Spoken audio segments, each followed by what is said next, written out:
Hello, everyone. This is Running Out the Clock, Part 3, the penultimate episode of our SEC previews for this upcoming football season. I'm Joseph Craven. We got sharing the role in Keith Harkins. And what's your name again? Brent Schaefer. And Ro-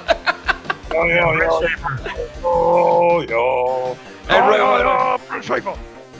We're covering the numbers 2 and 3 in the Southeastern Conference this past year before we lead up to our final episode coming out next week where we talk about the division champions and then when we also make our predictions for how the SEC will shape up record-wise this season. Along with that, let me give a quick preview of what the actual season is going to look like when we get into it. Our Monday episodes are going to be our weekly previews. We're going to hit on some of the big stories that happen, and then we're going to give our predictions for all of the SEC teams that are in action that week. And with that, we're bringing in a running out the clock tradition where we also pick one random competitive event. Most of the time, it's football. It might be a high school game. It might be an NAIA game. We might just find some other event that we also blindly make predictions on. And that's where we want to have a lot of listener involvement, especially laying down the predictions for those sort of events, as well as we are planning on bringing in one of our favorites. Each one of the members of the group makes one completely unfounded prediction that really we have no right predicting and most likely won't happen, but we want to happen. That's our a couple of things we did a few years back and we're bringing them back in for this. So this is the first time I'm hearing of this, and I'm just going to go ahead and tell you that mine every week is going to be that A.J. Brown evolves the ability to fly. That's boring. Not Just if he can fly. Why couldn't he just be invisible too? Couldn't he be invisible and fly? Which one would you have it? It says a little about your character depending on what you pick, though. The quarterback's got to be able to see him so he can throw him the ball. Not if he's a good quarterback. If he knows the routes, he doesn't have to see his receiver. Yeah. That's probably true. Come on, man. Still going on a flight. Or he could wear some thermal goggles. Right.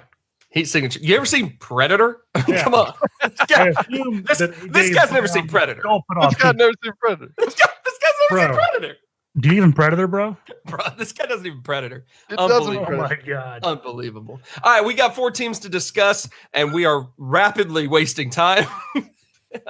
We have South Carolina, Kentucky, Alabama, and LSU to cover in this episode. We all have our assignments. We have a guest coming on later on to talk about the Alabama Crimson Tide. And as always, we got plenty of things to discuss when we talk about the Noles. Talking about the nose. Talking about the nose, yeah. Hey, is that the new Talking About the Noles theme song that Keith just wrote? I think so. Copyright it. I'm getting the ROTC interns on that. I think that's exactly how it works. Is you just say copyright and it happens. Well, if you yell it at an intern, it happens. Well, the intern the government's listening, so. My dogs are in here. They can count as interns. Sure, your dogs are now officially interns. Awesome. Can my dog be an intern? She doesn't want to. She missed the application. The time frame for applying ended right when Chandler said, "Hey, my dogs are in here." So, yeah. All right, we're gonna flip a coin to decide whether or not we start in the East or the West. Chandler, I'm gonna get you or one of your interns to determine which side of the coin is which division.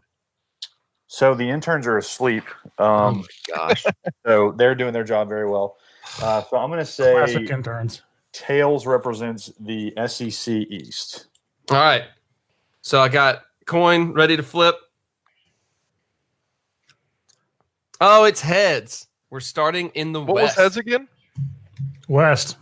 West. Heads is always west.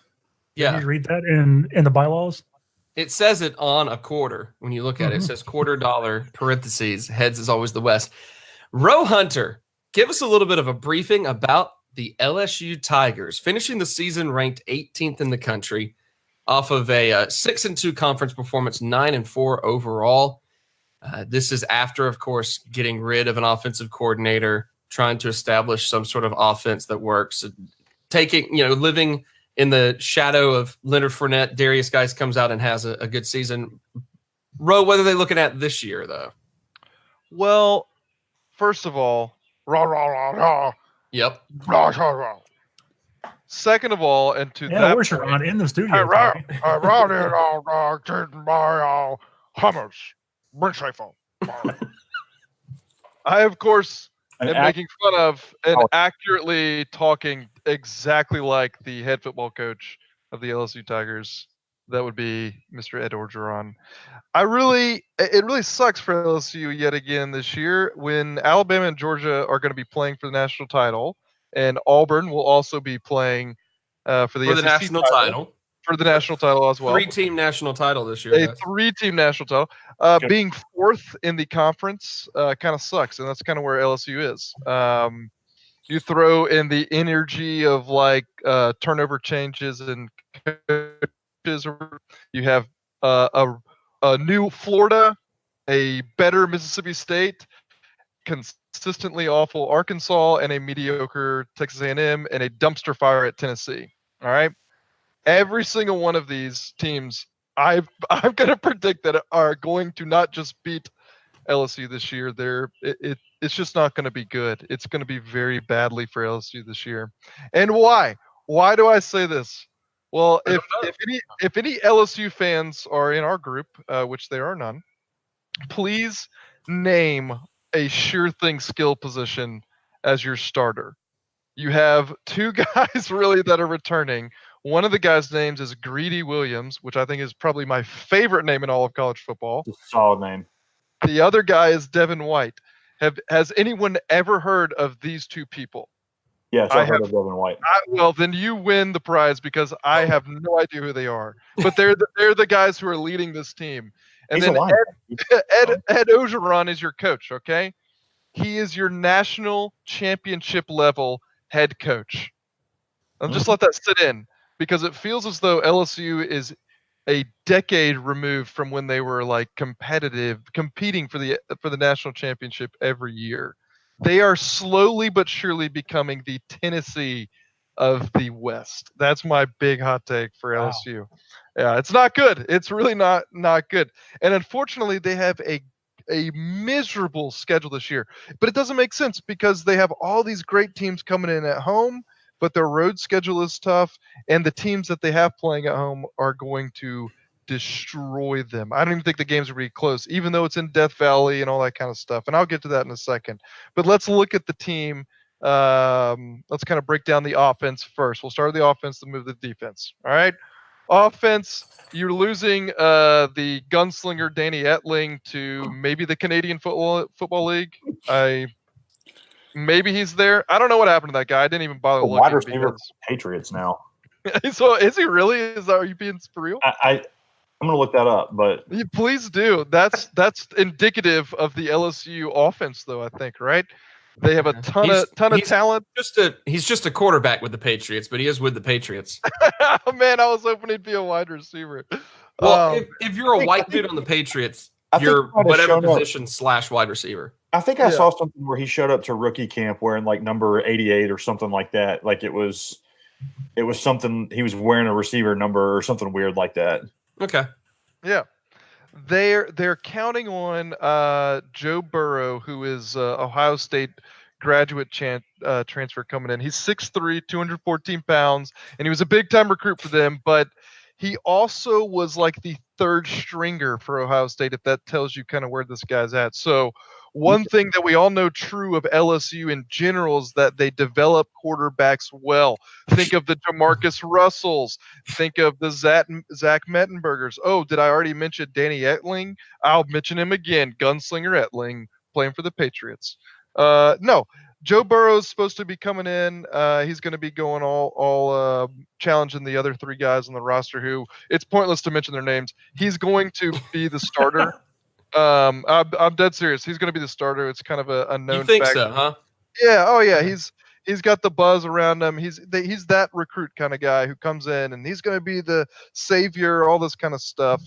And unfortunately, the receivers, they lose a couple of guys to the NFL and DJ Clark and Russell, who were their Russell Gage, who were their top receivers, but they get the Texas Tech transfer. I think his name is Jonathan Giles. Jay Giles of Jay Giles Band. That's right. But they also have big time 5-star recruits as usual. I think his name is Terrace Marshall. He's 6'4". He's huge. He's a big frame guy. They got a couple of good tight ends, a veteran in Foster Moreau who's coming back in, and he last year had 24 grabs and 3 scores, so he'll be another factor as well. But how do you go and replace the incredible backfield that was Darius Guice from last year, and then Leonard Fournette before that as well? They have a 5'8", 200-pound fast back in Clyde Edwards, who's apparently pretty good. And then they also have Nick Brissett. He'll bring power in the rotation. They'll kind of do that rotation that we've seen in the last few years. But there's other guys, too, that, of course, they have all these great skill guys and all this big talent. But we'll see. Who knows? I mean, those are 2 very big backs they have to replace this year. Obviously, LSU always has a big offensive line. They're always talented all the way around, and they have these great recruits. But it's going to be another rebuilding year as well. Moving on the defense, LSU is always stacked on defense. They're always good, and Dave Aranda did a solid job last year, but it wasn't quite that solid rock D or whatever in 2016. But they're not going to be complaining too much from last year. They were averaging 316 yards a game, 19 points per game they're allowing, so it's not a big deal. But they lose key guys. They lose Christian I can't say this guy's last name, Christian Lecoq or something like that. And then Greg Gilmore off the defensive front, and they lose some key secondary guys as well as some linebackers also. So what's that we keep saying every single team? There's a lot of question marks. A lot of question marks all over the roster. Who's going to step up? Who's going to be that guy? Well, it's going to be a struggle to find that guy. They have Devin White, who's coming back. I mentioned him earlier. He's a established linebacker, 133 tackles last year and tone setter for the D, all that kind of stuff. Hopefully he'll have a good season as well. He'll be kind of the anchor of that entire defense. The secondary isn't bad. Like I said, they have some missing parts in the pass defense. However, they also have my other boy Greedy, my favorite player. Look out this year, best name, old Greedy Williams. They're going to have to really lock down the front. They allowed 200 yards on the ground last season, just under that. They're going to have to lock that down if they're going to be successful. My prediction of kind of like who's going to be the star player for LSU this year, I'm going to say Jonathan Giles Jr., the Texas Tech receiver. He was pretty good at Texas Tech. I mean, he had 1,000 yards, 69 grabs. However, it's a different offense. We'll see how they utilize him. Apparently, he's very good. If you're grabbing 69 grabs and 1,100 yards in a season, I mean, you're a solid guy. But again, it is Texas Tech's offense where any of us would probably get 34 catches in one season. So, yeah. And then the co-MVP of LSU is going to be the quarterback Joe Burrow. I said Joe Morrow. R.I.P. The star recruiter for Ohio State, he didn't want to sit behind Dwayne Haskins. He wanted to go to a bigger program. There's a lot of drama with that. Obviously, lots of drama happening with Ohio State. Not saying that that's going to affect this guy. Obviously, he's here now. I don't see him being like this incredible, I don't know, lightning rod for their offense. I don't see it. A lot of the people on the message boards, as well as Powell was talking about him as well. He's going to be a big factor for them. I don't know. I just don't buy into LSU offense. It seems so backwards nowadays saying that with a quarterback who's going to be good at LSU. They're going to be good on the ground as usual, but I don't see them having this incredible offense. He's, Ed Orgeron, he was going to come in there and he's going to do the West Coast thing, and it's going to be his offense. He's going to revamp the whole thing and promise all this exciting. And now this is year number 3, and they are abysmal. And they have been abysmal. The running game has saved them, and their incredible offensive line saved them the last couple of years, but not good. So I'm gonna guess, looking at their schedule, they will probably lose at least 2 of these 4 road games. So Auburn, Florida, Arkansas, and Texas A&M. I don't know which one. They're gonna lose 2 of those. They're gonna lose to Miami. They're gonna lose to Georgia. They're gonna lose to Alabama. They're probably gonna lose to Louisiana Tech. I could see that as well. I think they're also gonna lose to Ole Miss, and I also think they're gonna lose to State. So, like, this potentially could be a 3 or 4 win season for LSU. That's my bold prediction. It's not going to be good. I don't think that it's going to be another rebuilding year yet again to get to that national championship level that they so desperately crave, but so far removed from, and back into the dumpster fire that is in Tennessee, but in the West. So this is my quick follow-up question, because you're kind of saying it. When you say you're comparing them to Tennessee, you're trying to insinuate that both of these programs are going to take a long time before they are successful programs again. You're saying that for LSU? 100%. Yeah. Right. They lots of talent, but not enough time. All right. I'm going to turn this over to Chandler. He's been licking his chompers for weeks now for the opportunity to talk about LSU. God only knows what's about to happen here. Chandler, just take it away. Give us your opinions. I know you have opinions here to share. Let's just say that a guy who failed miserably at Ole Miss is the head coach at LSU. Like, Ed Orgeron's career has just been like, I don't know if you've ever seen the gif of the guy like falling up the escalator. He's like steps on, he falls backwards and he keeps like tumbling down, but the escalator is just bringing him higher and higher. Like, that's Ed Orgeron's career. He keeps failing and he keeps somehow getting better and better jobs. I mean, he was the defensive line coach at USC and was this viewed as this great recruiter, this great defensive line coach, this great hype man, just getting the guys fired up, ready to go. He comes into Ole Miss. 3 just abysmal years there. It never got better. I mean, you talk to guys who played for him, and it just was absolute insanity. I think he might have gone to the Saints for a year, and then he hitched his wagon to Lane Kiffin. Then ends up at Tennessee for a year, and then goes to USC for a couple of years, and then Lane Kiffin fails, so he gets that head coaching job for half a season, and then ends up at LSU, and now all of a sudden he's the head coach at LSU. There's nothing in this guy's career that says he is the guy that you want to have to build a program. Nothing. Nothing at all. I mean, I haven't seen anything. Not the fact that he won 9 games last year, and not the fact that he stopped a USC ship that was sinking very rapidly in his interim position. He's done fine as an interim, and I do think there's something to be said about holding it together last year. I mean, they started off the year really bad. They lost to Troy. They got housed by Mississippi State, and excuse me.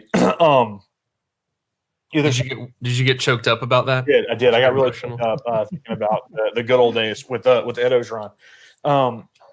I mean, he hasn't shown yet that he can really sustain a program, and he we heard a lot about last year coming in how he's changed and he's this more level-headed guy. And to be fair, it does seem like, at least with his off the field life, he does seem like he's kind of gotten some things, some priorities in order, which is great. Always like to see a guy do well off the field. But I mean, he immediately early in the season starts to tamper with the offense, which he said he wouldn't do. He did. They get rid of their offensive coordinator midseason. They bring in a new guy who nobody's excited about. He has fought to keep Dave Aranda so far, which I think is a great move. I think Dave Aranda is a superstar defensive coordinator. But I think the Joe Burrow situation is one that that tells a lot more about the team than you would think. I mean, they had 3 guys on the roster. They had Miles Brennan, who's from South Mississippi. They had Loyal Narcisse, which is like the most LSU name ever. And then there was a third guy. I can't remember his name, but you're looking at these guys. Narcisse is a highly rated recruit. Brennan is a highly rated recruit. And you look at these guys, you have a year watching them, and you go and you bring in Joe Burrow. So that's not exactly a vote of confidence for those other quarterbacks. And even if Joe Burrow is good, which he's obviously a talented guy, even if Joe Burrow is good, a junior college quarterback is going to take – I mean, not a junior college, a transfer quarterback is going to take some time to get adjusted. I mean, look at Jarrett Stidham. Jarrett Stidham early in the season last year for Auburn was not great. He wasn't bad, but he wasn't great. He went out there winning games. And then he got a lot better. You know, the rest of the team was carrying him. Then he goes out and gets a lot better. Well, you're breaking in a transfer, and his first several games are going to be Miami, at Auburn. You know, you got Louisiana Tech, which LSU probably wins that game, but it's got the potential to get weird. Then Ole Miss, which also could get weird. Then he goes to Florida. I mean, you're in the first week of October, and you're looking at maybe. I mean, you could have already lost 4 games at that point. So it's just, I don't know. It's hard to see how this really works out. And if they get off to a slow start, it could end really, really badly. Because you know how these things a lot of times can compound. You get a bad start, and you lose confidence in your starting quarterback, something like that, and then all of a sudden you're 2-4, maybe 3-3, something like that.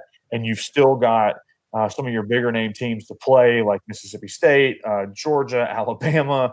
Their schedule is brutal, man. It is terrible. It's gonna be rough. And so, I think too. I think the other thing about this is that it's so heavily. Ed Orgeron is so heavily tied to Tom Herman at Texas and to LSU's athletics director because they could have had Tom Herman and so and also Jimbo Fisher. So say Texas A&M and Texas get off to good starts, LSU struggling. That fan base is going to be furious. I mean, it's got the potential to be pretty bad. Now, I'm not necessarily worried about the talent because it seems like LSU always is going to have the talent there. They're always going to pull in everyone from the state of Louisiana who can play, at every time.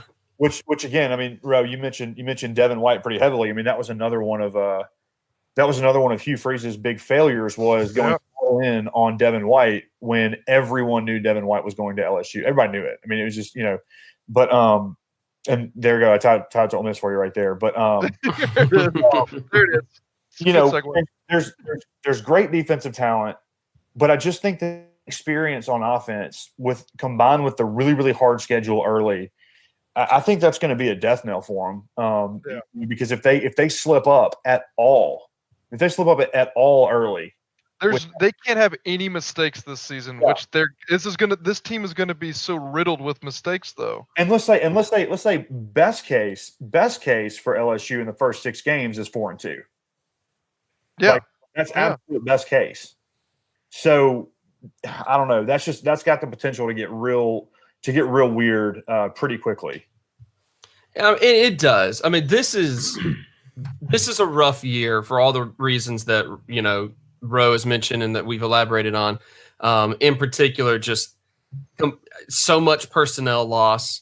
There's so many gaps to fill, and then just the absolutely terrible schedule, just in general. But I don't know if too many people. I've been constantly amazed by how many national publications want to try to give them a 9-win season this year. It's ridiculous. It's unreal. It doesn't make any sense.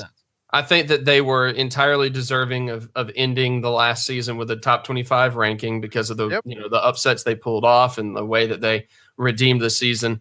Well, I say redeemed the season. I mean they never really had consecutive losses. I don't think. Anyway, but all that being said, it's a rough one. Keith, you're looking ahead. This year will be whatever it is. But you're looking ahead, and you've got a guy who does still have the reputation for recruiting and does still have the entire Louisiana, pipeline just at his disposal. You look at this going into next year. Are you seeing this as a, barren situation? So 2 things I want to add before I jump into that question. Firstly, I wouldn't be too quick to let the LSU fan base dictate how the program moves on Orgeron early. This is the same fan base that, for some reason, hated, and suddenly his name is completely escaping me. Les Miles? Les Miles, the guy that I really, really like. They hated him, and he was constantly winning 9 and 10 and 11 and 12 games a year. Like he was the definition of success there coming after Saban. And they called for his head every year for the last 3 years of his career there. Secondly, Orgeron strikes me as a guy that went to Ole Miss and clearly wasn't ready to be a head coach. And so he takes all these coordinator and position jobs as a way to kind of build back up his resume to learn, and he paid his dues. And he did a fantastic job out at USC after that Kiffin plane crashed and burned. And then the same thing last year at LSU. Can he build a program? We have no idea. Right. He failed at Ole Miss, but he hasn't really had a chance to do it again. No. And if he's changed as much as everyone said he is or has, then why not give him a chance? Because he came in, absolutely salvaged last season. Right. And why not give him a chance? Yeah, if I can interject for just a second, that is what I entirely agree with Chandler on. And he is currently off taking a phone call, so he can't hear me agree with him. And let's keep it that way. He'll have to listen to hear that. He'll get that nice little pleasure in like a week or something. Anyway, what he's completely right on is the fact that we have no idea if he can build a program. Yeah, and sure. That's the situation he's in right now. He inherited, he didn't inherit much when he got to Ole Miss. Mm-hmm. And he was, having to build, and he didn't do a good job. He was able to salvage what someone else mismanaged at USC. Mm-hmm. And then he goes to LSU, and he's given a whole lot. I think that one of the differences is that he's going to still have a whole lot when it comes to the recruiting field that LSU brings in. Mm-hmm. But this is right now when we see, can he actually build a team? I mean, he only lasted 3 years at Ole Miss. This is year 3 at LSU. Yeah, Orgeron reminds me a lot of Muschamp in that you can't understand what they're saying. Yeah, no, both of them just scream nonstop. It's just profanity. Orgeron is somehow more likable than Muschamp, but both of them clearly got jobs that they weren't ready to take. Both of them are apparently really good recruiters, and they're both in kind of a similar situation now, in which they're given a second chance to build new programs, kind of coming out of bad times. So we'll see. Do I think that Orgeron is going to take LSU to the heights that Saban and Les Miles did? I don't think so. Again, he hasn't shown us that he can, but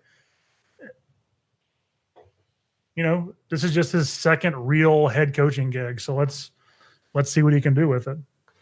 Yeah, I mean, maybe he has learned what he needed to learn. Maybe this is an opportunity here.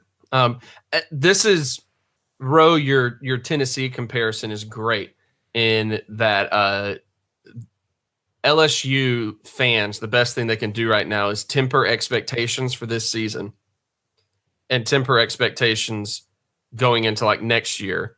You got to get your mind right. You got to realize that your mind right. Might want to go ahead and go on that fishing trip this fall that you right. plan. Go visit every weekend. Go visit the corn dog shed a bunch. Whatever you get. Already thrown out there. No, but that's what it is. Like it's going to take a lot of work to get you back to where you were, obviously under Saban, and then obviously under Miles, at least for the first, several seasons that Les Miles was there. And that's what a lot of my friends who are LSU fans always said was, well, Les Miles did great with Saban recruits and then never could seem to really develop his own recruits well enough to be on top of things. And that's what the expectation is there. Like, if Texas A&M is paying Jimbo Fisher stupid money to take the leap into putting us in national prominence, LSU's in the situation where it's like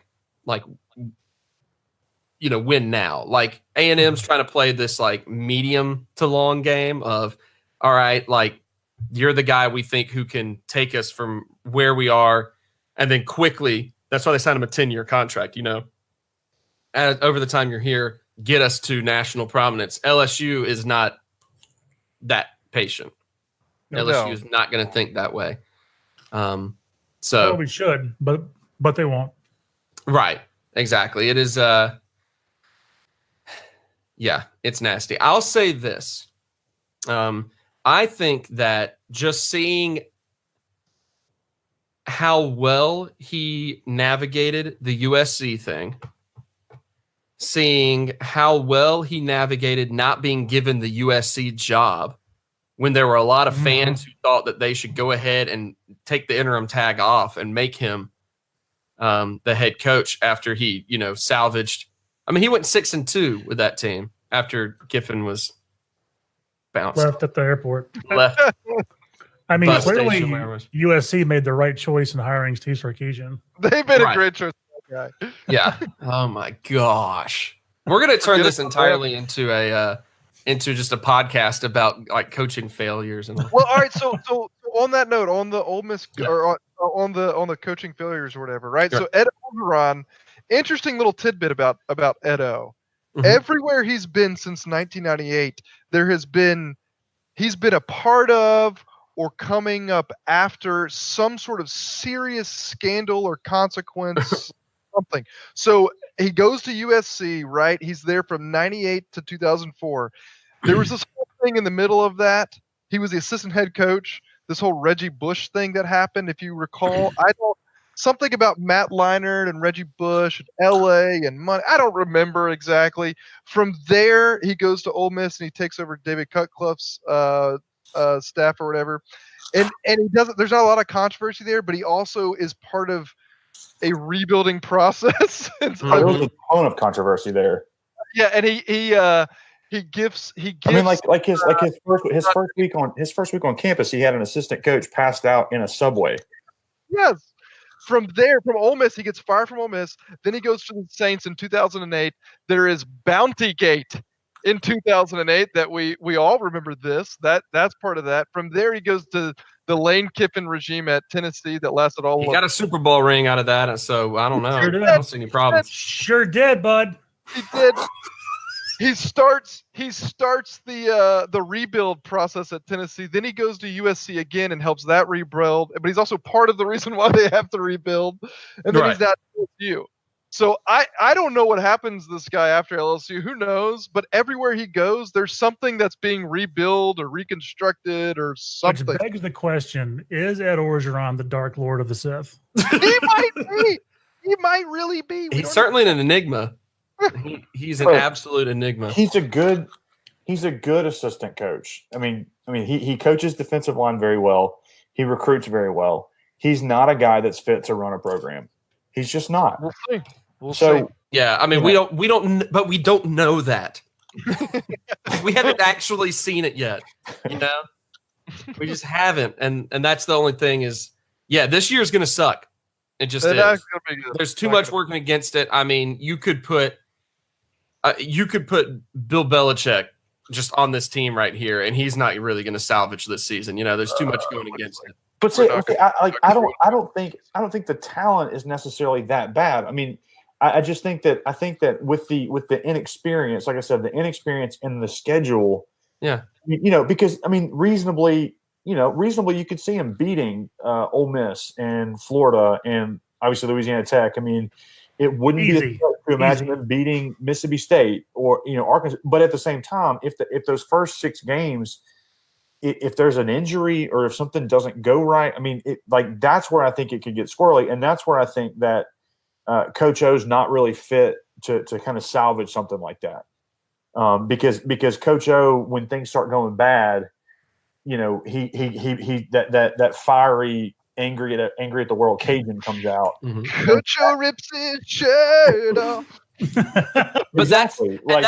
that's the whole thing that I was trying to say a few minutes ago, is that like we haven't seen that in a while. Like we haven't if the growth is true, then maybe he is a completely different person than he was 10 years ago when he was at Ole Miss. We don't know quite yet. Whether, and that's why I'm thinking this season's a wash. The season's a wash.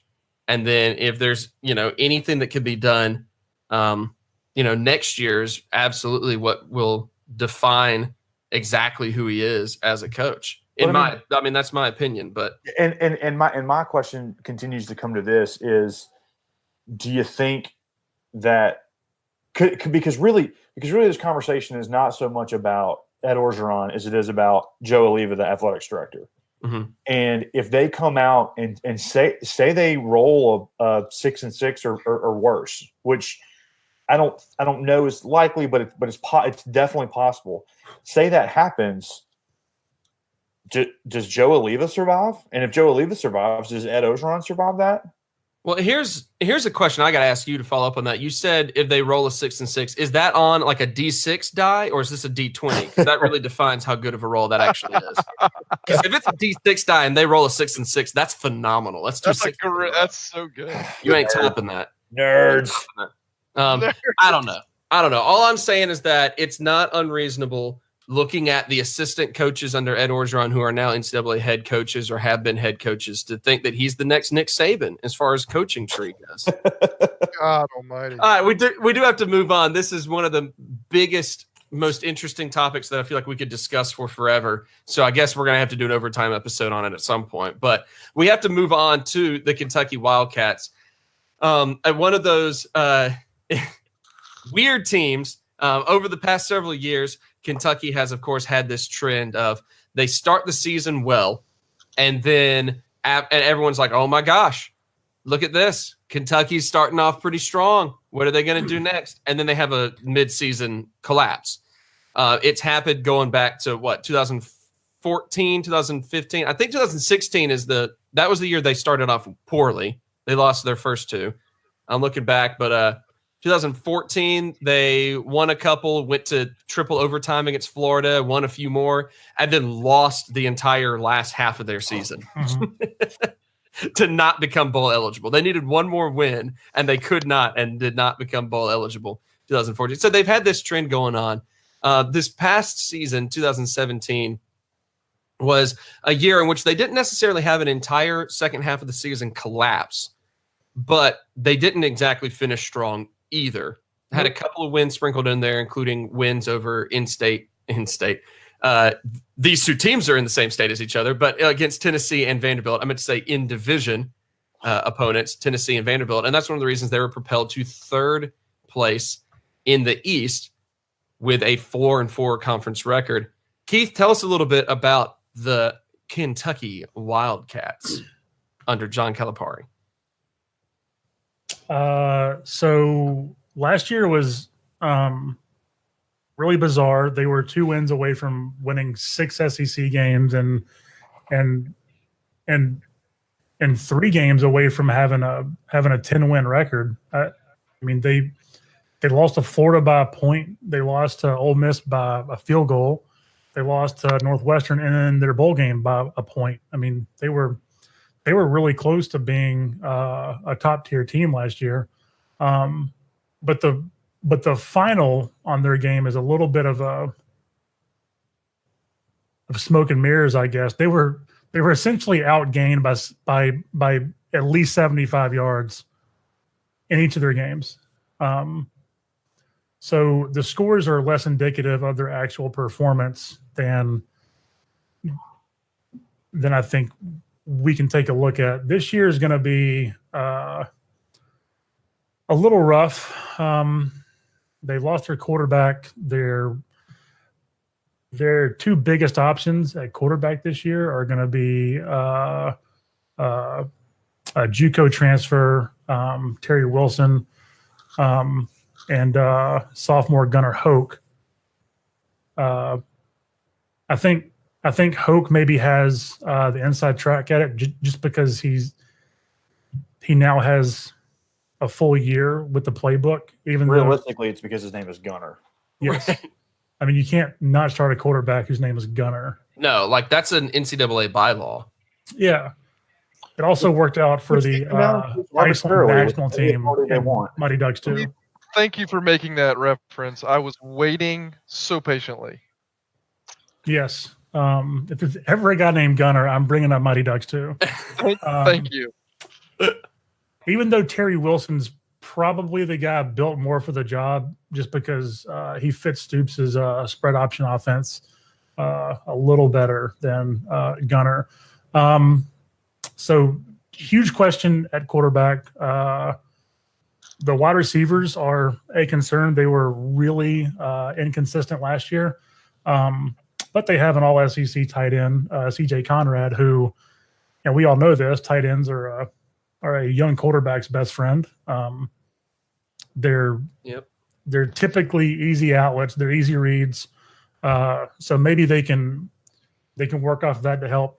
It also helps that junior Benny Snell at the running back position comes back, and he's on pace to break the school's rushing record in just his junior year. So he's going to be leaned on. Their offensive line is seasoned. They got 4 returning starters coming back. So with their offense, everything's going to hinge on their quarterback play. Defense, however, there's really nothing to be excited about. They were 92nd nationally last year. They've got 8 starters coming back, but again, there's nothing to get excited about on defense, like at all. Their secondary is quote unquote veteran. They are seasoned. And if you guys remember a couple of years ago, Bob Stoops called them all like Hall of Famers, and like they could keep up with like the Floridas and like the LSU secondaries of the world. And then they've just fallen off the face of the earth since then. Yeah, I think you accidentally called him Bob Stoops a second ago. Whatever. One of the Stoopses. There's like 600 of them. So many. The old Stoops brothers. Yeah. So I guess if there's a silver lining, Jordan Jones, who is probably their best linebacker, maybe their best player on defense, who was hurt most of last year, had a really good sophomore year, 109 tackles, 15.5 for a loss.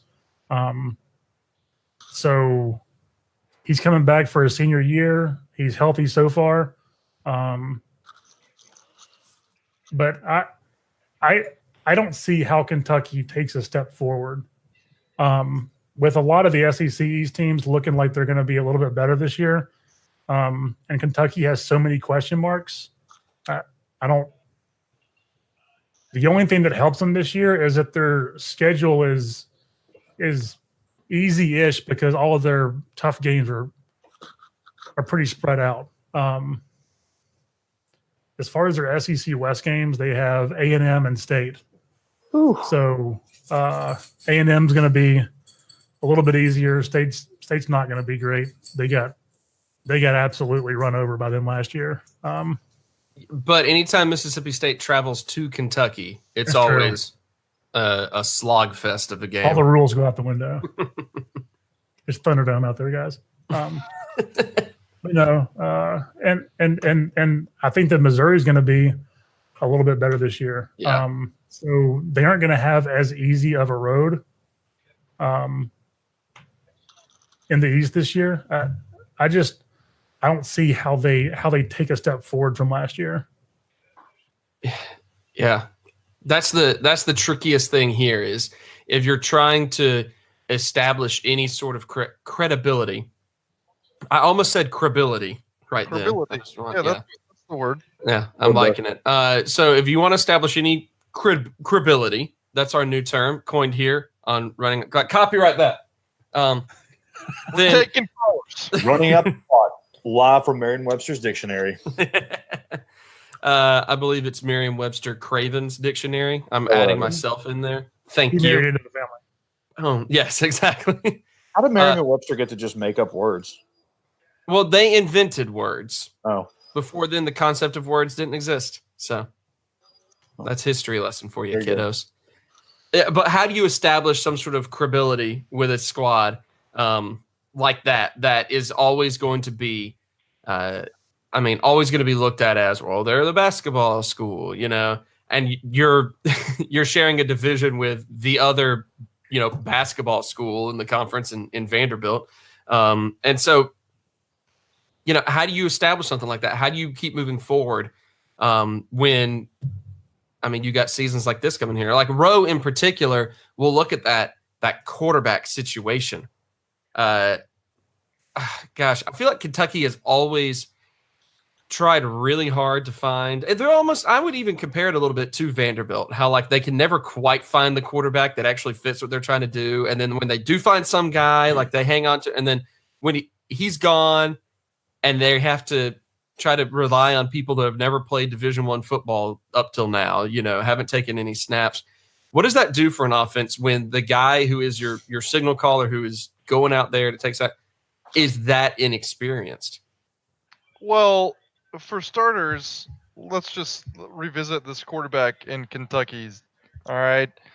We got two legends that came through Kentucky mostly recently, at least recently in my lifetime. So like 10 to 15 years ago. Mm-hmm.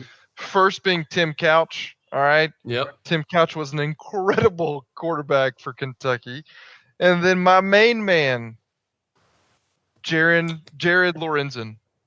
The abominable throw man. I love Jared Lorenzen so much. The living legend himself. So good. He represents Kentucky football to me so well. It's like, you look at him, even in college, he was pretty big, but now I watched an E60 on him, and he's kind of like fighting for his life. It's actually really good. Go check it out. Doing a little promo for E60. I'll take that back whenever you send it to me, ESPN. But he represents Kentucky football to me because you can look at it. Well, he's probably not going to be that good, but he's like sneaky good in some aspects, but everything else, he's just not good. Like he's too big, he's too slow. Mm-hmm. He throws like a really good dart. I think for Kentucky quarterbacks, to answer your question, obviously having a great quarterback is going to be a wonderful thing for them, but I don't think it's going to do much for Kentucky this year. They're sitting over there in the East, and I think the East is going to be a little bit better than it was last year. So I don't know that it really matters all that much about who their quarterback is. Unless it's Jared Lorenzen, then we're talking. Hey, you didn't mention Andre Woodson, man. Oh, I forgot about Andre Woodson. I forget about Andre. That dude was awesome. That dude was good, man. 40 touchdowns as a senior. Dude, Eminem has been telling you for years, don't forget about Dre. Right. Don't forget about Dre. And Randall Cobb. Forget about Randall Cobb too. He played quarterback. Played quarterback for him. Yeah, they were coming off of, let's see, they had for a few years in there, they had Patrick Towles. That's how I'm going to say his last name forever. Some people are like, it's Tolles. No, it's Towles. They had Patrick Towles for a few years before he got up out of there and ended up at Boston College, which I forgot about. That's very interesting. And then they got in Steven Johnson, who was a guy they were able to rely on for a couple of years. They can't rely on anyone at this point. No. They have no one to rely on. Is really what I meant. It's not like these guys aren't trustworthy. We don't know who they are. So it's I don't know. It's a scary place to be when you're bringing in a group of unknowns to try to, after two straight 7-5 seasons, I believe. Mm-hmm. And 4-4 in the conference, tied for second 2 years ago, tied for third this past year. You're trying to stay up in that, tied for third. You're trying to stay in the top 4 of the division for sure. I think that's safe to say that is success for Kentucky right now is staying there. You're trying to do that, and you got guys that you don't know if you can count on them or not. Chandler, here is the question then. I mean, is this where Kentucky needs to be as a program consistently? All right, because Stoops got there 2013 and went 2-10, then 5-7, 5-7, then 7-6, 7-6. So there's been it seems like every couple of years he jumps up a little bit. So I guess he's due. All right, good for him. But I mean, is this where they should be, realistically speaking? Should they be comfortable right here and be happy with this and build off of this years from now? I think so. I mean, I think that you've already touched on it. I mean, Kentucky, as long as they're in the conversation for the NCAA tournament, lottery picks, making a run, as long as they're good, as long as they're fine in basketball, and they're doing okay in football, then I think they're fine. I think that people there, just ultimately don't. I get the sense from the Kentucky fans that I know that they don't really care what happens in football as long as it's not an embarrassment. And they haven't really been an embarrassment in the last couple of years. I mean, they've been good, not great. They've got a really good running back in Benny Snell. And, I think when you look at football, I mean, for all the different things that you do in football, it's still pretty simple. If you can run the ball and you can stop the run, then you're going to win more games than you lose. And they've got half of that equation right now. And so, I think that they're kind of where their program needs to be. I don't think that, especially not with Georgia finally seeming like they're ready to kind of jump in and really play the game and do the things they've got to do to get the level of talent that they're going to get, which definitely means cheating more. But, especially with Georgia, no questions asked, to do that and that happening, I think Kentucky's in a good spot. Try to hold on to that second or third place spot in the East. Maybe if you can do that for a few years, maybe you catch somebody like a Georgia in a down year and something happens, and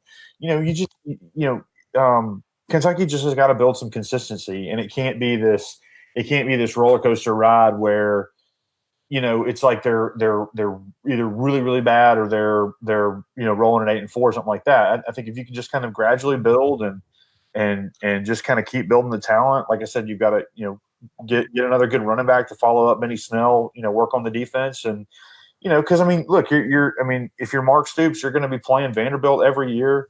You're going to be playing Jeremy Pruitt every year, who is terrible and is going to absolutely run Tennessee even further into the ground. There's my Tennessee rep. Boom. There you go. And you've got Missouri, who's still kind of this middling program. So I think that right now they're in better shape than those three teams, and they're not that much worse off than South Carolina and Florida. So as long as they can kind of stay in that particular part of the conversation, and they're not fighting it out for the bottom of the East, I think Kentucky ultimately is fine. I think they're where they need to be. Yeah, I really only have a personal fan, Kentucky fan. I don't really know one guy and he's, Kentucky native, born and bred. Every year he comes about it the same way, in which if they're competitive against Florida, he's excited about that. If it looks like they're, if they're not an embarrassment, then he's good with that. Yeah. If they look like they're fighting in some games, then he's all about that. And so that's kind of, but at the same time, if it doesn't always work out well, he's not devastated by it still, and that's obviously if you're an elite program in a different sport, then you always, feel like you can jump back to that one. But this is one of those situations where I think they just understand, hey, look, we're not necessarily here to be a top tier football program right now. And if we're winning 7 games, we're going to bowl games under this coach. We're 4-4 in the conference consistently under this coach. And the East, the East could be improved this year. The East could also be about the same as there's transition amongst other programs this year. So maybe Kentucky is still hanging up in that top 4 this year. Yeah, so it's ultimately, it's a pretty good place. what Kentucky fan really cares about the bowl game, because that usually seems like that falls about the time that Kentucky basketball is playing Duke or Louisville, or it's always some top 10 or top 5 matchup between great basketball programs. It's like, okay, fine, like, yeah, we beat Indiana in the Music City Bowl, go Cats, like whatever. Go Cats. It honestly sounded like that was not the end of the sentence, so I paused for a moment. Yeah, that was a Michael Scott situation where I started the sentence and I didn't know where I was going, so I just stopped. Yeah, but yeah, I mean really, what Kentucky fan really cares at that point? Because by the time they get to bowl season, it's like, well, we're into basketball. Things are still looking really good for them all the time at that point. So, just be there. Just be at that point, and I think their fans are going to be okay, and it'll be fine. Yeah, I do wonder exactly how many Kentucky fans are traveling to the bowl games and all, because I sure didn't bother watching the Music City Bowl this past year. So if we have any listeners who are Kentucky fans, whatever bowl game they played in, remember Benny Snell got thrown out because the ref grabbed him, and Benny Snell was like, "Get off me!" and the ref was like, "You're out of here." And that's right. Dumb. Don't be sleeping on Blue Nation, man. They travel. They travel well. Do they? In basketball. Yeah. Okay. See, there we go. I want to take a moment to apologize, because I really hate being one of those guys who just kind of makes the same comments as like every other. If you listen to any terrible program on like Fox or ESPN, where people are just like, well, they're a basketball school, there's going to be a basketball school. I apologize. That's kind of what we've been harping on, but at the same time, but they're a basketball school. At the same time, they are a basketball school. All right. Let's move on, jump back over to the West, and start talking about the national champion, number 2 in the West, Alabama Crimson Tide. Still one of the strangest things, but that's modern football for you. As if like the poll system was much clearer. Alabama, we actually are bringing in a guest here. Chandler was able to hook us up with someone. Chandler actually living in Tuscaloosa has all the connections here. So Chandler, thank you for bringing in new friend. You right there, Keith? All right, he had to get a roll tide there, Paul. Just a roll tide. He threw his entire body back. It wasn't just his head. He threw his entire. All right. We have new friend of the program, Wayne Ingram, jumping in here to give us a bit of a preview about the Tide. Wayne has a bit of a good resume here. He was an intern with the football program the past or for a couple of years while he was a student there. I believe that's how he worded it. So let's turn it over here to Chandler and Wayne for our preview on the Alabama Crimson Tide. Chandler here. I have got the future 5-star with me, which I have decided that's what I'm going to start calling my son.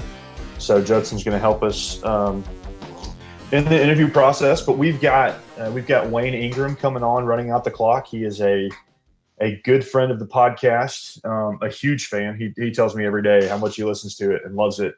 Both of the episodes we've done. But Wayne's a 2018 graduate from the University of Alabama, which automatically differentiates him from 99% of the Feinbaum show. So Wayne, man, tell us a little bit about who you are, and thanks so much for a few minutes of your time. Yeah, glad to come on.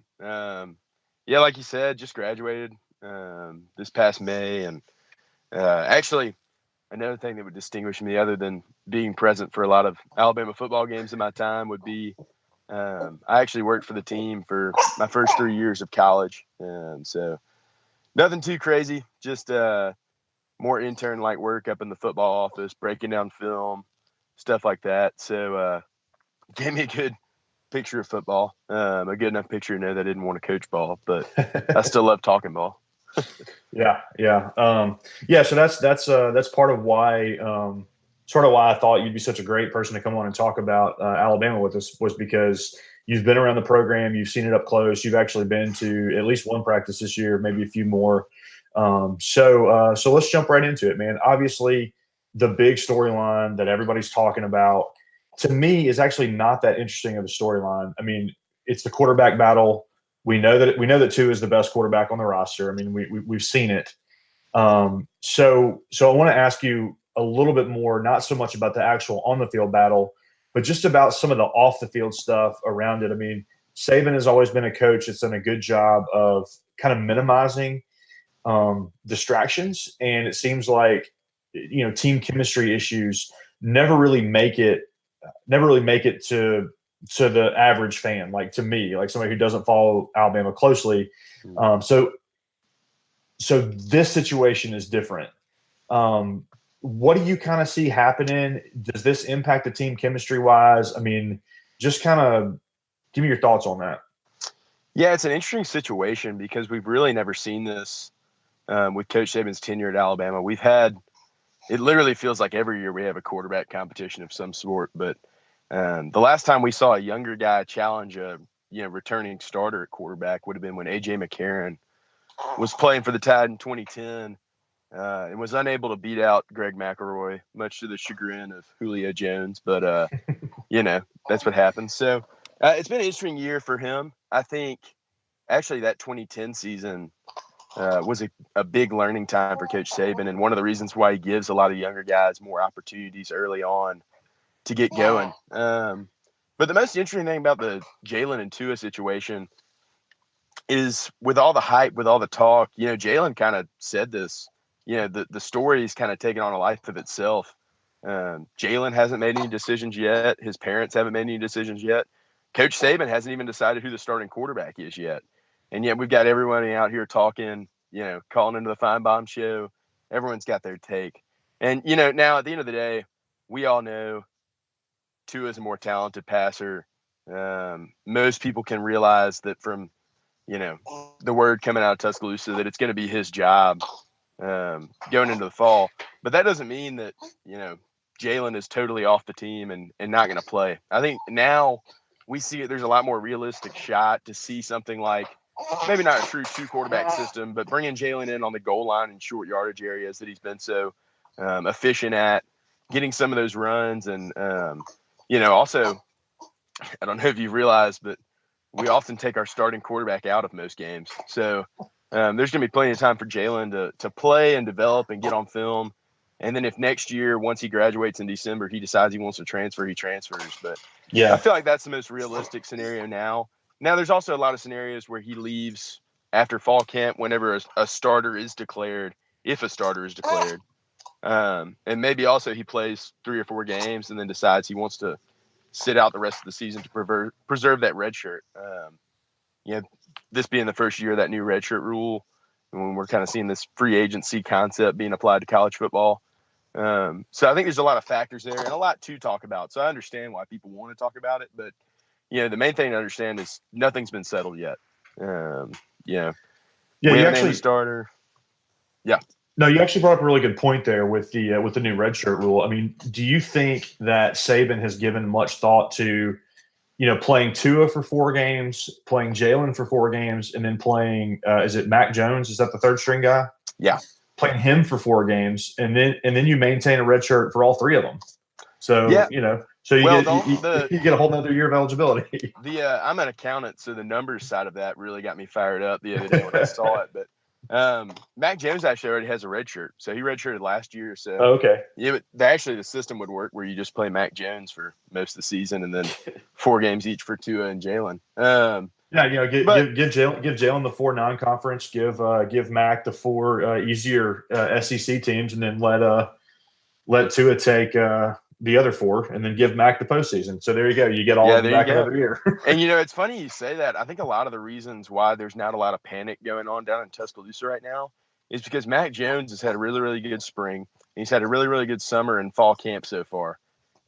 This is a guy, he's got a really quick release. He looks like a quarterback back there that we've seen in Alabama's offenses in the past. Looks a lot like the A.J. McCarron, Jake Coker, Greg McElroy type that's really a good pocket passer and gets the ball out quick and just does the little things right.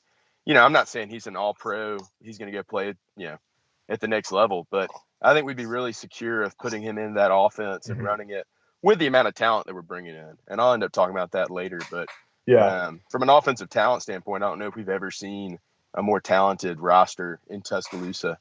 Definitely not in the last 10 years I've been here. We'd probably have to go back to the Bear Bryant days where he would literally sign 50 really, really good players and let them compete.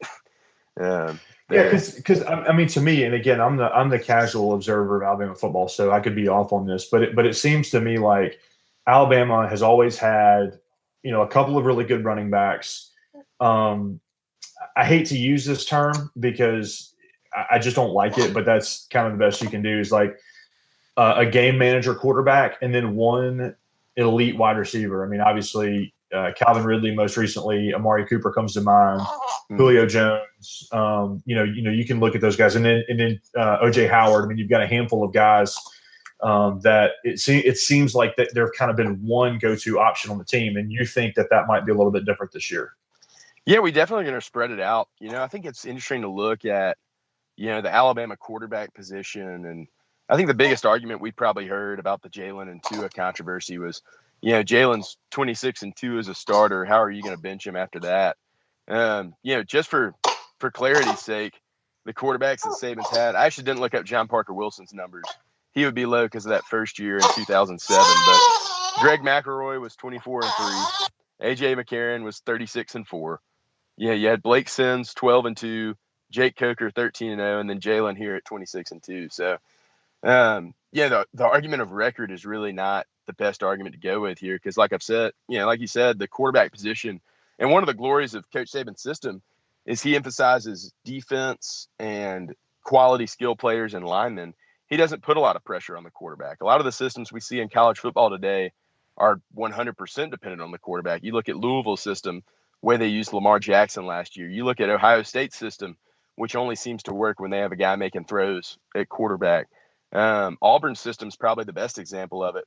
You think of the years where they've won a lot of games. They've had a guy like Nick Marshall in there, Jarrett Stidham in there, Cam Newton, obviously. And then the down years, they've just had a really average guy in there at quarterback, and they can't seem to score points. So, that's the good thing. We got young guys that are already here, that are really talented, and a couple of upperclassmen, mostly playing linemen and tight end, that are going to make this offense really special this year. Yeah. So the future 5-star disagrees. Yeah. What you think about that, bud? Yeah. So I think the offense is actually really interesting to me, just because it does present the chance to be way more open than Alabama offenses have been, especially under Saban. And I mean, they've always had very efficient offenses. I mean, obviously, you can't argue with is he won 5 national championships in 10 years or 6, or however many it's been. You can't argue with the results at all. But what do you think that does, though? I mean, if this team has a little bit more of an offensive identity than a defensive one, or do you think that happens? Well, for sure. And if you look at our roster, our strength coming back is our offense. On defense, we got a lot of guys that, might have popped off the page because they were highly touted recruits, but they haven't been playing much ball down in Tuscaloosa. They're going to have to learn a lot. And fortunately, our schedule allows us to have a lot of games early in the season to get guys ready to play. But, you've also got, depth on the roster that we didn't really see in the last few years, and guys that are going to come in and not just play well, but maybe even play better than the guy that played there last year. You look at the safety position. There's a lot of hype around Xavier McKinney and Deontay Thompson playing safety. We got a guy named Quinnen Williams coming in, who is a Winona Dragon out of Birmingham, the home of De'Runnya Wilson for you Mississippi State fans. And Joseph, he's appreciate that reference. Yeah. He's a redshirt sophomore, third-year guy. Really added some muscle and cut a lot of fat this offseason. And he's going to play inside at nose guard. I guess slightly undersized by some standards, but he's going to bring a lot of quickness and strength, and really be an every down player in there on the interior of the defensive line. Maybe gets overshadowed by the guy down there at the end, Raekwon Davis, just because Raekwon might be one of the most physically gifted defensive linemen I've ever seen. But we're going to have guys like that step up, that have been there for a few years, but no one really knows them because they haven't been playing. We've also got a lot of buzz coming out. A kid named Jalen Waddell, that's a wide receiver out of Texas, that mean, just watching him this fall, I mean, he's got some of the like best burst I've ever seen coming out of routes. Brings a lot of juice. Reminds me a lot of Calvin Ridley, but just runs really smooth routes and has really soft hands to catch the ball. So, even in a really competitive position like wide receiver, I think we're going to see some freshmen getting in.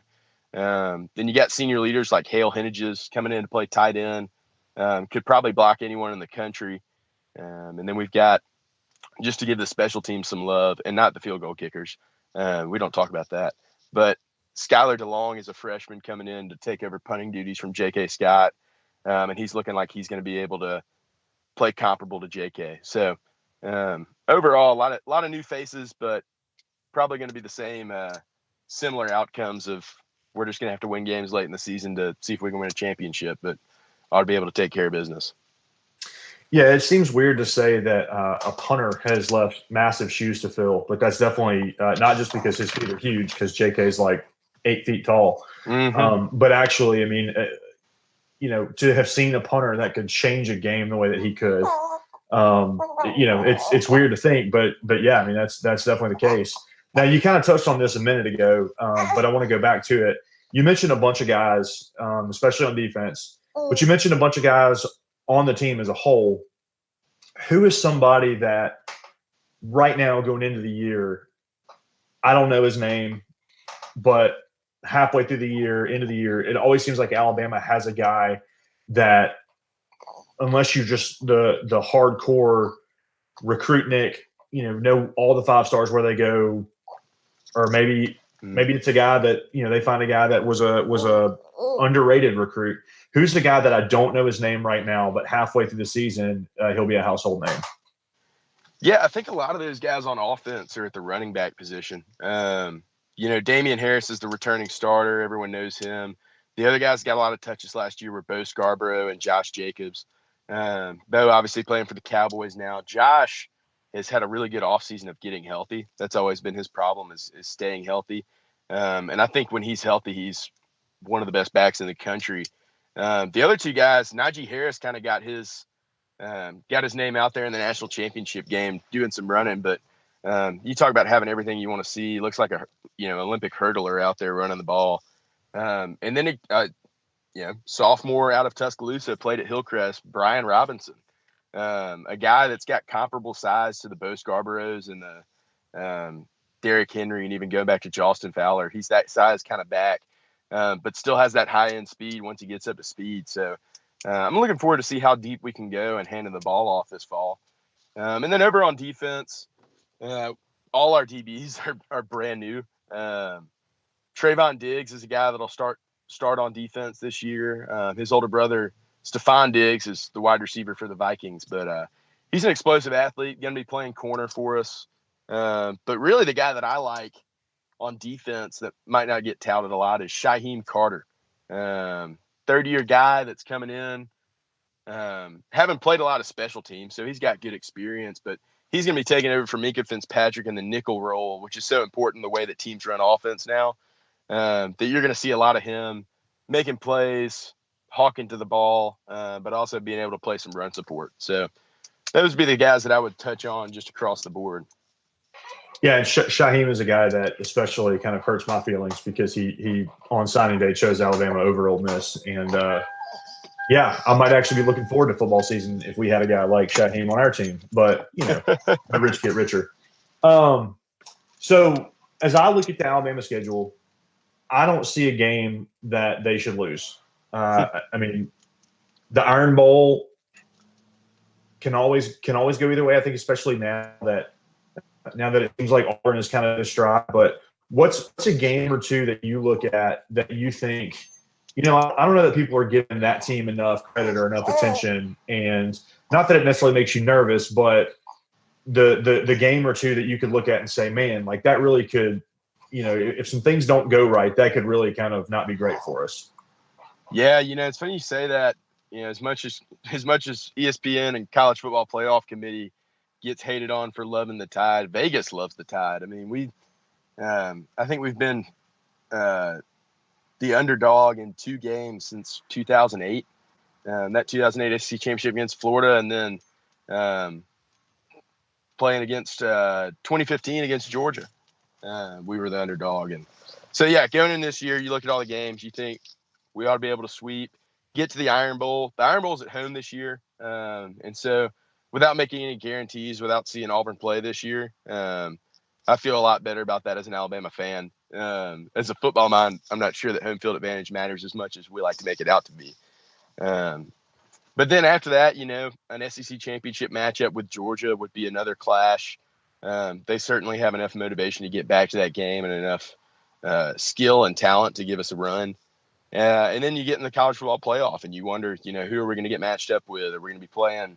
What's going to happen with Ohio State? Is Washington as good as they say that we could get a Pac-12 team back in the playoff?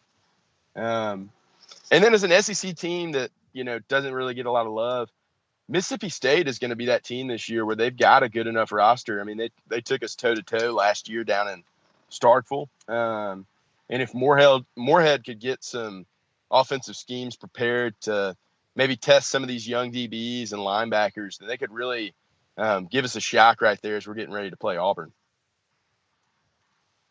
As soon as you mentioned Mississippi State, the future 5-star started crying. So I know he is my son. He is indeed. But that is a game that I think defensively Mississippi State can keep it interesting enough.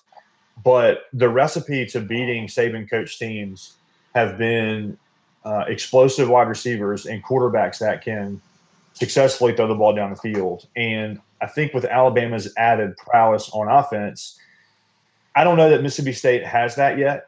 Nick Fitzgerald definitely has the potential to be one of, if not the best quarterbacks in the SEC. But, I need to see him throw the ball down the field a little bit more, and I need to see some receivers that get separation.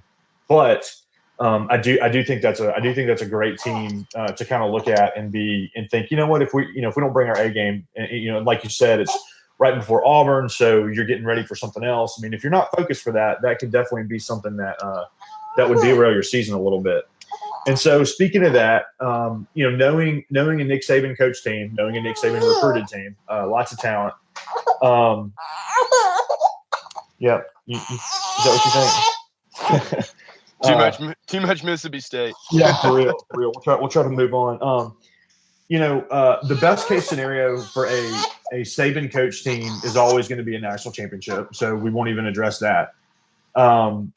Because I think when you look at teams and just their talent level, to me it seems like it's Clemson and it's Alabama, and then everybody else is kind of a tier below that. I think Georgia is probably getting there. They lost a lot of experience last year. Anyway, none of that's the point. Best case scenario is a SEC championship, national championship. What in your mind is the worst case scenario, and how does that happen? Yeah, so let's have some fun with this one. Worst case scenario, I think you start off looking at the fact that our defense has so many new guys. We don't have much depth at middle linebacker, or at inside linebacker, as we call it. Outside linebacker-wise, the guys that we pretty much use as speed rush defensive ends, we've got plenty of talent there. But when you look at inside, we've got Dylan Moses and Mac Wilson, who are going to be two of the best linebackers in the conference. But behind them, we don't really have that many options. So we would have to get some injuries there, which both those guys dealt with injuries last year. And then when you look at our secondary, obviously breaking in really 6 new starters if you go into dime, there's no certainty there. So, if we had some busts there, had some injuries at middle linebacker, and then over on offense, I think your nightmare scenario is Jalen ends up transferring, and then, midway through the season, Tua goes down. So like I said, Mac Jones, we feel really okay to put him in the game. I don't know if we're still feeling really, really good to put him in the game, knowing that we're going to have to score a lot of points to win if our defense is hurting. So that's it. And then I think also a lot of turnover there. We got 2 new coordinators, Mike Loxley coming in to be the offensive coordinator, who has done a lot more with less than a lot of other coordinators have done. You look at the coaches or the teams he's coached, Maryland and New Mexico State. He had to do a lot of problem solving then. Mm-hmm. So how is he going to be able to handle having a ton of talent? Which my answer would be, I think he's going to do a great job. And then over on defense, how's Tosh going to handle calling the defense for the first time? Having to kind of see the bigger picture and listen, everyone knows Tosh Lupoy is an incredible recruiter, and he is far and beyond one of the best outside linebackers coach in football right now. But I think this is a good challenge for Tosh. I think it's something he could really do well at. I think there's also a lot of uncertainty there. So my nightmare scenario all goes like that. And then, maybe us losing to Auburn again and getting left out of the playoff and not wanting to be at the Sugar Bowl or wherever they put us and losing that game. So yeah, because I mean, you can see some injuries happening or some things not going just right, and just talent alone still being better than everybody on your regular season, with the exception of Auburn. So yeah, that definitely makes a lot of sense. And then tell me a little bit. I saw this news this morning. A 5-star linebacker that signed with Washington is now enrolling at Alabama. What's up with that?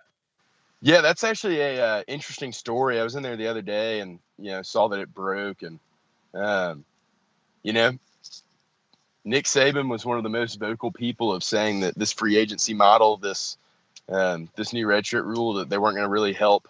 Well, I think he liked the redshirt rule, but really the transferring rule and being able to go within conference, that they weren't really going to help the game. And everybody thought he was whining, just complaining that people were going to come take his 5 stars. And here we go. The first casualty of the system is we've taken someone else's 5-star. No, but there's obviously, if you read the story, there's obviously a lot of personal issues going on with the guy and his family. Sounds like he's lost some weight. And so, obviously for him, I want him to do well. And I know Alabama's a place where we don't shy away from a lot of family issues that could, hold guys back. Like, we really want to come in there and help them as people. So I'm hoping that the coaches and staff really can take him in and help him out as a person first and foremost, get him healthy mentally and physically. And then if he's here to play football and he can play football well, then let's get him on the field. Yeah. No, good thoughts there. And again, it's just kind of you see that story like that break and you just kind of like, well, again, the rich get richer, but no, I mean, if you're a top linebacker, I mean, I don't know why you would want to play anywhere else, just with Saban's track record of getting those guys in the NFL, and then they go on to have great careers. So yeah, I mean, I think that's about all I got. So, I mean, you got any other thoughts, anything that you want to just kind of mention that we hadn't talked about, or anything like that? I mean, I think really the most compelling part of the SEC this year is there's a lot of people in the same boat.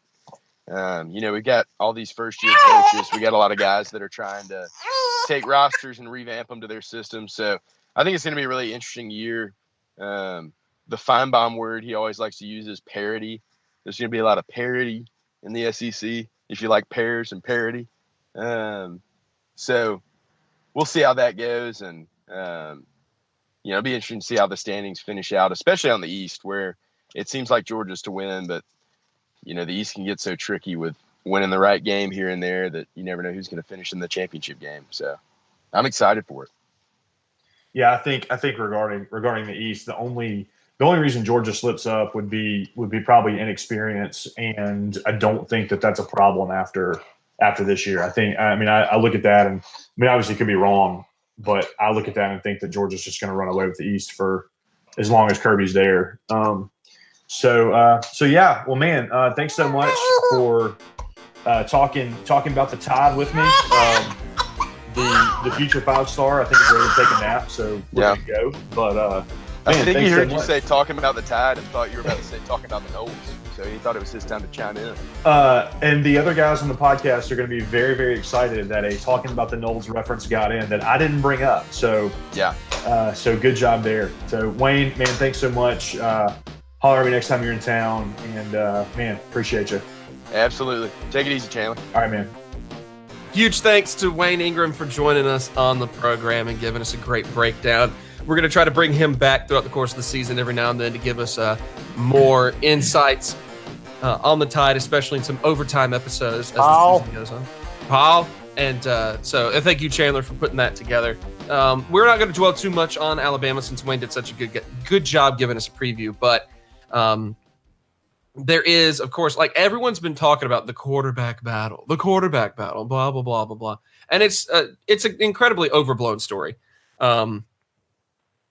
But the one thing that still stands out to me is just the way it all started. That national championship game, how you got a guy that you trusted for the entire season, that you had as like your dude for a couple of years since he was like a true freshman, and then the national championship game, just be like, "You're not doing great. The other guy's got it now," and like he wins the whole thing. Just so random, and I still feel weird about that decision to just completely bench the kid.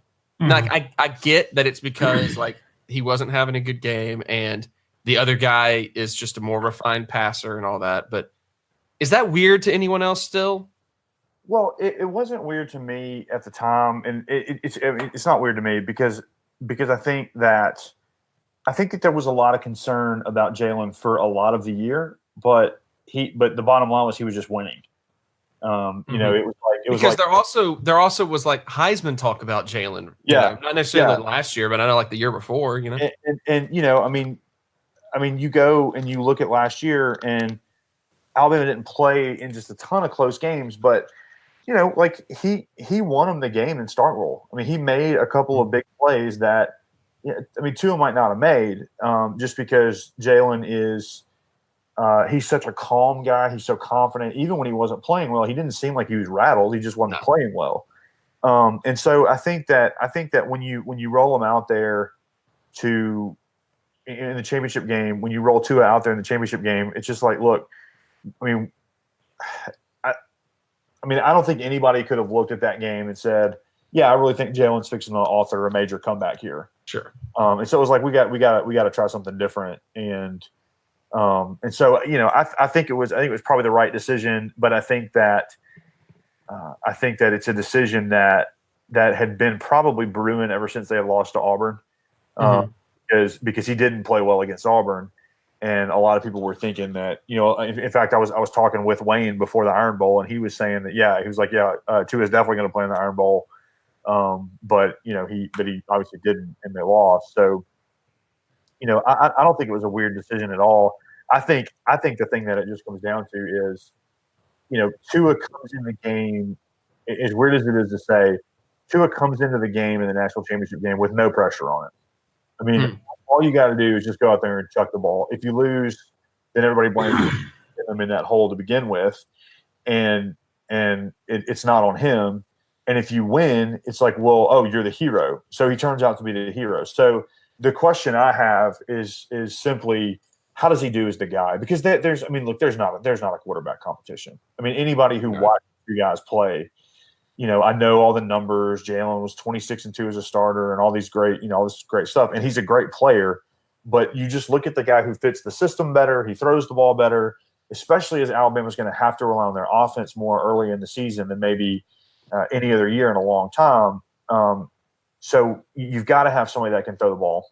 And so I just wonder, how does he do kind of week in, week out? He's the guy. He's the guy everybody looks at. Everybody, unfairly or not, people are already saying Heisman contender, national championship, all this kind of stuff.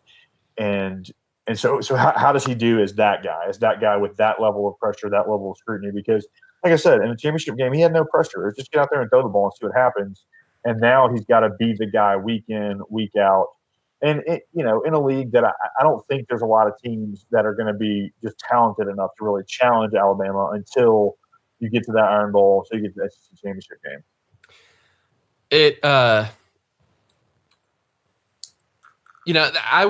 I had said a few times when he was, while watching him, and there were people enamored with Hurts. I said a few times that he was maybe the least impressive good quarterback that I'd actually watched. And I haven't seen enough out of Tua to necessarily just say, oh yeah, he's, significantly more talented. I know he came in with more hype and everything. But something I didn't realize about Hurts is that he didn't necessarily throw a huge amount of passes, last season, but 60% completion, 17 touchdowns, and only one interception on the year. That's pretty efficient. He's a great player. He doesn't fit that system. And that's why I think that it's probably – I can't remember if Wayne and I talked about this or not, but I think it's in his best interest to just take a red shirt this year, graduate, and then go get 2 years to play anywhere in the country. because he can go anywhere he wants, and he will do Right. well anywhere he wants to go. He's a good player. He's a great player. He just doesn't fit that system particularly well. Yeah, I guess we will see for sure. I just still feel a little bit. I just think that's a weird way of handling it. But hey, I mean, if there's one thing that we've never really, called Nick Saban, it's a merciful coach. So it just makes sense. It's just All the people of the time that the process is a little bit squeakier than normal. Let's look at let's look at the South Carolina Gamecocks to round things out in this episode. Number 2 in the East last season, sneaking into that 2 spot, a 5-3 conference record, which would have put them at 4th in the West. Man, the West was competitive. But number 2, a successful year, something that Will Muschamp really needed as a coach to try to, continue to establish that he can be a guy you can trust with a program. Again, another Ed Orgeron comparison there.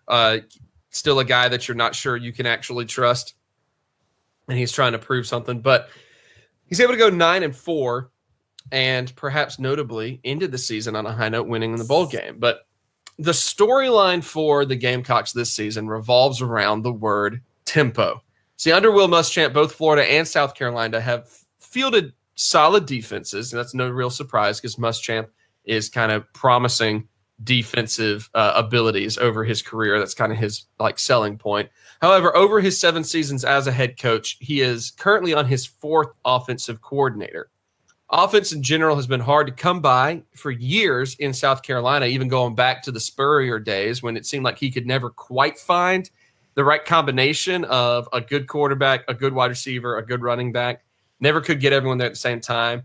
When he's had decent quarterbacks, he hasn't had many people to throw to. And then when he's had absolute monsters like Marcus Lattimore or Alshon Jeffrey, there's not a whole lot else on the offense to balance it out and assist. Steven Garcia, baby. Exactly. You've still got Steven Garcia. So never once in that time in recent memory has South Carolina necessarily combined all aspects of offense at once.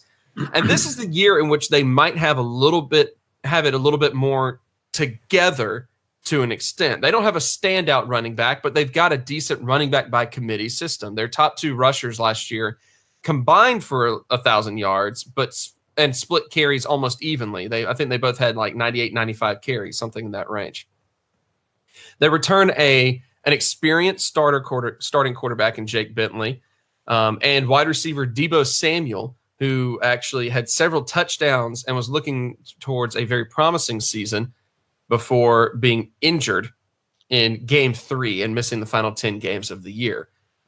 So whether or not that's a huge quality of talent, it remains to be seen exactly how good those players are. But the fact that everyone's there together all at once in an actual experienced offense is, something that they need to celebrate and need to try to take advantage of. The key is in the coordinator, Brian McClendon, who was promoted to that role this past season, who is planning on pushing the tempo, has Will Muschamp's blessing to run a lot more of an up-tempo style offense.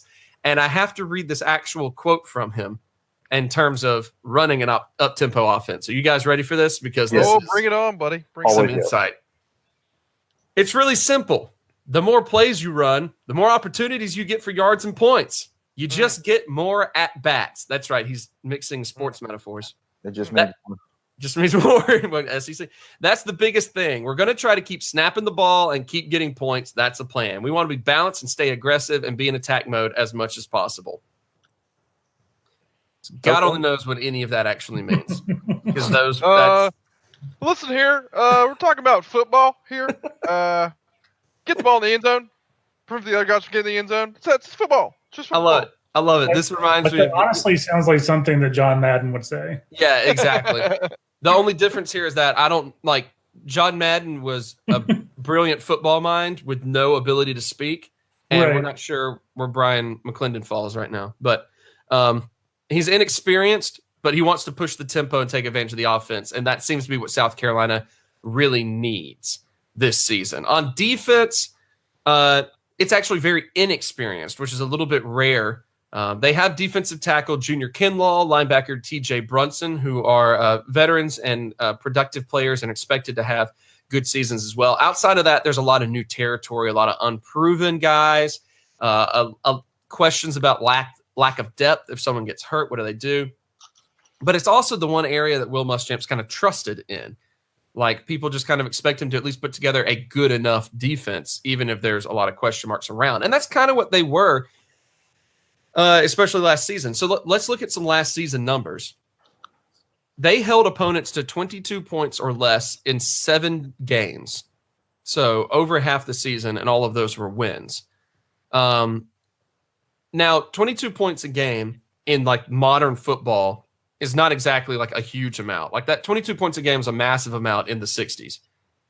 It's unheard of in the 50s. But 22 points a game isn't like a massive amount. So when they hold opponents to like a relatively decent point total, then they're winning. When the defense does their job and limits the amount of points, they seem to be winning.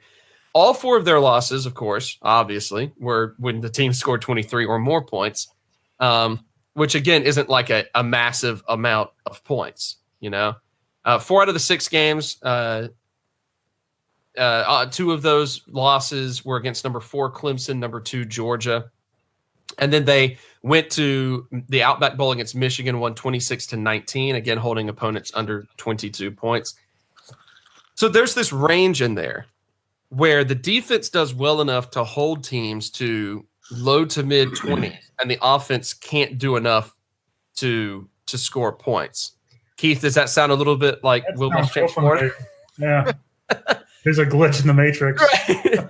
So it stands to reason that a South Carolina defense this year can adapt to, can put enough together to be a decent defense like Will Muschamp can pretty consistently put together.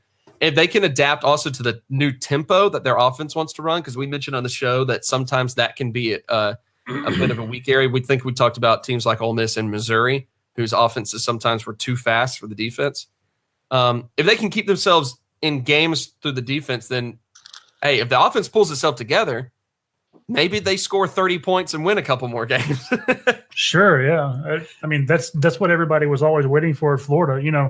Like Muschamp's defenses at Florida would hold people under 15 points typically, and the offense would struggle to even outscore their own defensive points. Yes, and so maybe the new OC is gonna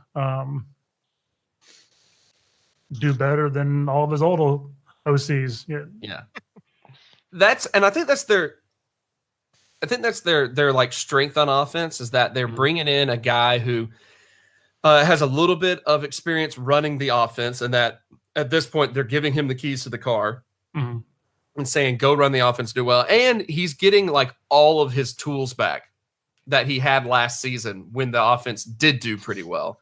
Right. So, like that combination is what people are hoping. Okay, maybe this is the time that, it comes together enough to take advantage of the transition period at Florida, maybe take advantage of the fact where Tennessee is right now, take advantage of all this to lock down another, second in the East type of year.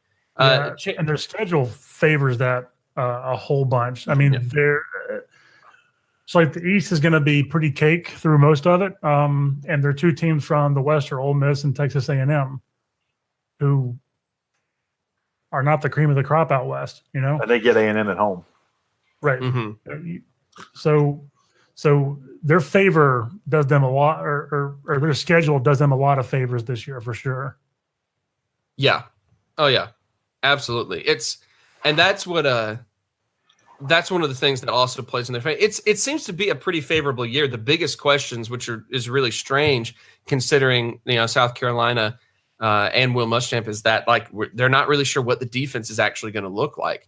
What are they going to do? I mean, some of the numbers, like Jake Bentley this past season threw for about 2,800 yards on 62% completion.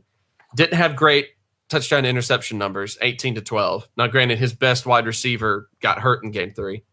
But then you have that combo of A.J. Turner and Tyson Williams 98 carries, 95 carries, 531 yards, 471 yards. But again, the person who not too many rushing touchdowns. The person that led the team in rushing touchdowns was quarterback Jake Bentley. They love to just throw him in on the goal line, I guess. Not ideal. No, not exactly what you want. But so, Chandler, is this the season? Do you think that the East is in a situation in which South Carolina can take advantage enough of everything, do they have the talent enough, but can they take advantage enough as well to pull together and maybe land another number 2 finish? I definitely think so. I mean, when you look at their schedule, they get Georgia the second week of the season, and that could be a little bit more interesting than you think it would be because, you catch Georgia. Georgia's replacing, some running backs, some key defensive pieces, and then say you've got a healthy Jake Bentley, a healthy Deebo Samuel. That game could be very interesting. Not to say that I'm looking at it and predicting a South Carolina win, but I mean the game's in Columbia. It's the primetime 2:30 game, September the 8th. I mean, it's going to be a big stage, and what better stage to show, hey, we're ready to do this than that game for South Carolina. You look at Georgia and you look at Clemson. I mean, those are really the only 2 games that you look at and say, when you look at their schedule, that you say those are the only 2 games that they're going to be outmatched in talent. And like I said, maybe they catch Georgia enough early enough that it really surprises them. And I think that realistically, South Carolina is all but a lock to finish second in the East. But again, that game gets weird, on the 8th, and maybe you're talking about South Carolina playing in the SEC championship game. Because when you look at the rest of the East, I don't think Vanderbilt can really, not Kentucky, Missouri, we'll see, Tennessee, no. Florida, they got to go to Florida, but it'll be late in the season. So, I mean, South Carolina, I think if there was going to be a dark horse team that would maybe even win the SEC East that just kind of comes out of nowhere to do it, I think it would be South Carolina because, like I said, they've got a very talented Deebo Samuel, a very experienced, very good quarterback. And, they find a couple of pieces on defense, and I think you're looking at a really good team. Ro, piggybacking off of that, you do have all that experience. You do have some solid talent, especially in quarterback and with Deebo Samuel. You're returning the guy that, kind of had to fill the shoes and be your leading receiver last season in Brian Edwards. But maybe none of these guys are what you would call a classic offensive standout. Maybe Deebo Samuel, but obviously we didn't get to see enough of him last year, which is a shame. So if you've got maybe that, is that enough? Is it enough to have a good in the modern game a good balanced offense without a one standout guy? If you're a team like South Carolina, I mean, if you're Alabama, it seems like you have the best offensive line. You plug whoever you want back there and let them, show out. But a team like South Carolina that maybe doesn't quite have this, that same offensive line, we don't know anything about them, but they got decent skill. But is that enough for success? Is that enough? Let me answer it in 2 parts here. First question I have for you is, does Jadeveon Clowney still play? Is he still on the team? I mean, he is on a team. He's on a team. Probably not in this particular conference. Yeah. League. And he's definitely playing in the NFL. Yeah, unless he comes back, we are a long way removed from the days of Jadeveon Clowney and the 43 sacks of that season. Yeah. That was a great season for them. That was in 2013 or 12, something like around there. That was the pinnacle of South Carolina football, and it was on the defensive side of the ball. So to answer your question about the offense, I mean, I know they have the dude coming back, Samuel, who is a stud. The first 3 weeks of the season, had they given the Heisman Trophy out in the first 3 weeks, that guy probably would have gotten a couple of votes because he had at that point had 5 catches in each of the first 3 games for like 250 yards in 3 scores. These are guys incredible. He was averaging 16.7 yards per catch. Yeah, but they were playing like NC State and Missouri, and then I think he went out with Kentucky like a broken leg or something like that. And he was gone for the year. So he comes back, and he was good, and he'll be good this year. But it's not going to be enough, man. Let's just be honest. I think, like I said from our previous episodes, I honestly think that Tennessee has an opportunity to take a step up in the right direction. I don't know if they're going to get past South Carolina this year, but they're going to give them some fits in the East. Certainly with Vandy. I don't think Kentucky is going to be quite like they were last year. I think they're going to take a step back. So it's going to be this weird, like, no man's land 3 or 4 teams in the East that are going to be able to move up a little bit. So is South Carolina going to, pull the world's greatest upset and finish first in the East? Absolutely not. Second, maybe. In all likelihood, they'll be stuck in that no man's land down there. Definitely not last, but definitely not first. So in the Ricky Bobby world, that means that you are last. Right. That's my take on that. Okay. I need Jadeveon Clowney and the boys of 2013 and Alshon Jeffrey and all that to come back. Then maybe they'll have success again. Maybe so. Man, got some differing opinions here. Got some differing opinions. I like it. Good banter. Good banter, guys. All right. As we have done in these previews, we're going to real quick run down the line and say whether or not the 4 teams we've discussed, we see them doing better, worse, or the same this season. This, of course, doesn't always necessarily mean whether or not they move up, down, or in the standings. This is just whether they are a better team, whether they look a better team. We're not going to give away our standings themselves until it comes time this next week in our final preview episode. Chandler, start us off. South Carolina, Kentucky, Alabama, LSU. Which of these do you see being a better team, being a worse team, or being the same team? When I look at the East, I really think that Kentucky and South Carolina are probably both going to be about the same. I think I can really see South Carolina being better, but some things would have to break just right, which would be like a Georgia player's leg or something like that.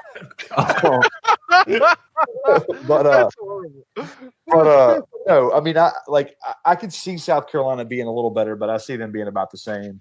LSU much, much worse, and Alabama. How are you better? So probably about the same. Yeah, you could be better, like beating your rival and actually making the conference championship again. I guess is the only thing. Yeah, maybe earning their way into the playoff this year. But Keith, what are you thinking out of those 4? I think LSU is going to be worse. I don't think they'll be like death spiral worse, like Chandler thinks, but I think that they're going to be worse. Bama, again, kind of same sentiment. I think that they're going to be about the same. Kentucky, I think is going to be worse. Too many question marks. And I think that South Carolina is probably going to be about the same, maybe just a hair worse, but their schedule does them so many favors that I think they'll probably, like, record-wise, will probably be about the same. Ro? Yeah, LSU, big step backwards. Definitely not finishing where they did last year. Kentucky and South Carolina gonna stay around the same, interchangeable. I think they're both a little bit worse than they were last year. Different teams this year for both of them. And then I'm gonna say that Alabama is actually a lot of question marks in their roster this year, up and down. A lot of question marks. They're gonna take a step backwards. Actually, that's not true. That's just my wishful thinking. It's good. It was real good. I know the Full quarterback hours. situation. I really do. I hope this quarterback situation though is like the first horseman of the apocalypse that is going sign of the demise of the Alabama Crimson Tide's reign on the SEC. Did you say Alabama? Yeah, I am over it. I want Nick Saban to go away. Alabama. Same. Tired of it. Roll Tide, Paul. Roll Tide. No, they'll. I mean, they're probably going to finish first, more than likely. All wishful thinking on my part. In reality, they'll be better than they were last year. So it's how they work, how they do. But that's it for me. The first horseman of the Alabama apocalypse. So interesting. I like the terminology. Yeah, I'm with you. It's going to be a rough year for LSU. I think that it'll be the same type of year for Kentucky. I think that they're going to be able to rely a lot on Benny Snell and their, good enough other role players on there to do about the same. I think South Carolina will be better. I think that offense will work out well. I don't think the up tempo is going to be the savior there. I think it's just the experience on the offense is going to help them out. And Alabama, I think, is going to do worse. They're going to have less games where they score 50-plus points. No, Alabama, and this is kind of what Wayne was saying, and I think it's very, very good point that they're going to have to be a little bit more offensive focused than defensive focused than they have in some recent years. Mm-hmm.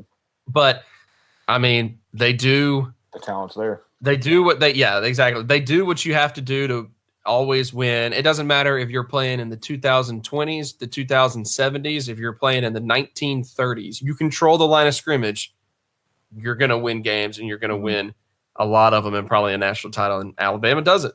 They have. I mean, who's to say that there's going to be a line of scrimmage in the 2073 SEC? They're liberalizing football, Paul.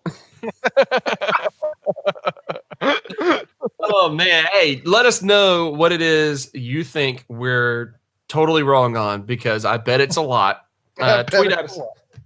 ROTC Sports on Twitter. You can find us. rotc.podbean.com is our website. Go there for all of our preview episodes that we uploaded.